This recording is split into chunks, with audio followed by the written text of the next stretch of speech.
असल में भाग रहे थे। फिर मुइचिरो ग्योमे से बोलता है कि यहाँ पर जितने भी डीमंस को हम मार रहे हैं सभी लगभग लोअर मून्स की लेवल पे हैं। जिस पर ग्योमे कहता है मुझे भी ऐसा ही लगता है। जिसके बाद मुइचिरो इमोशनल होके बोलता है कि उसे आज भी याद है जब वो लगभग मर ही गया था। तब और कोई नहीं, मेरी मदद के लिए मास्टर कगाया आए थे और मेरे बहुत ही खराब समय में उन्होंने मुझे बहुत ही अच्छी ट्रीटमेंट दी। और ये सब सिर्फ मेरे साथ ही नहीं, मास्टर कगाया सारे डीमन स्लेयर्स को एक जैसा ही मानते थे। और तभी मुइचिरो की आंखों में आंसू और गुस्सा भर जाते हैं, ये कहते हुए कि मुजान किबुत्सुजी ने मेरे मास्टर को नहीं, मेरे सेकंड फादर को मारा है। और अब फर्क नहीं पड़ता कि मुजान कितना पावरफुल है, मैं उसे नर्क पहुंचा कर ही दम लूंगा। और इस बात पर गुस्से में ग्योमे बोलता है मैं भी। जिसके बाद हम लोग देखते हैं सानेमी को, जो कि इन्फिनिटी कैसल में कहीं बैठकर रो रहा था। सानेमी सोचता है कि वो मास्टर कगाया को नहीं बचा पाया और इस चीज से सानेमी बहुत ज्यादा ही गुस्से में था। तभी वहाँ पर कुछ लोअर मून लेवल के डीमंस आ जाते हैं, लेकिन सानेमी एक ही झटके में सभी को खत्म कर देता है। जिसके बाद हम लोग देखते हैं इनोस्के को, जो कि इन्फिनिटी कैसल के अंदर आ चुका है और वो बहुत ही ज्यादा एक्साइटेड है एज एवर, क्योंकि वो अपने नए मूव्स अलग अलग डीमंस पर ट्राई करना चाहता था। जिसके बाद हम लोग देखते हैं जेनित्सु को, जो कि इन्फिनिटी कैसल में दौड़ रहा था और किसी आवाज का पीछा कर रहा था, ये कहते हुए कि ये जो बंदा है इसे माफ नहीं किया जा सकता। इसके बाद हम लोग देखते हैं इंसेक्ट हाशिरा शिनोबु को, जिसे पास ही के रूम में से खून की बदबू आती है। जैसे ही शिनोबु उस गेट को खोलती है,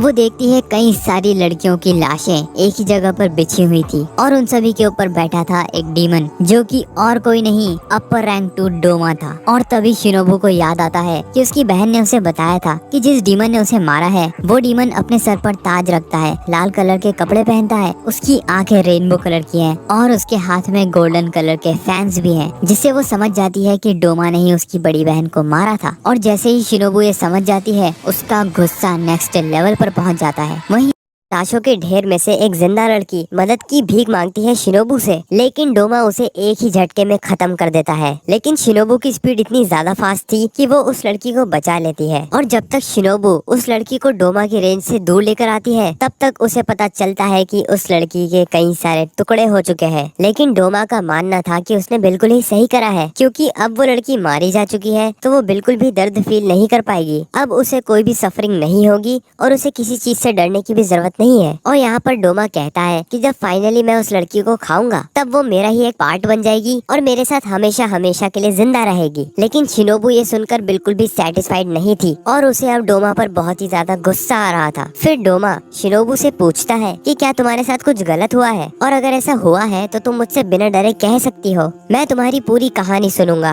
और सीरीज के इस पॉइंट तक हमने शिनोबु के मुंह पर सारे एक्सप्रेशंस देखे हैं, खुशी, डर, कंफ्यूजन।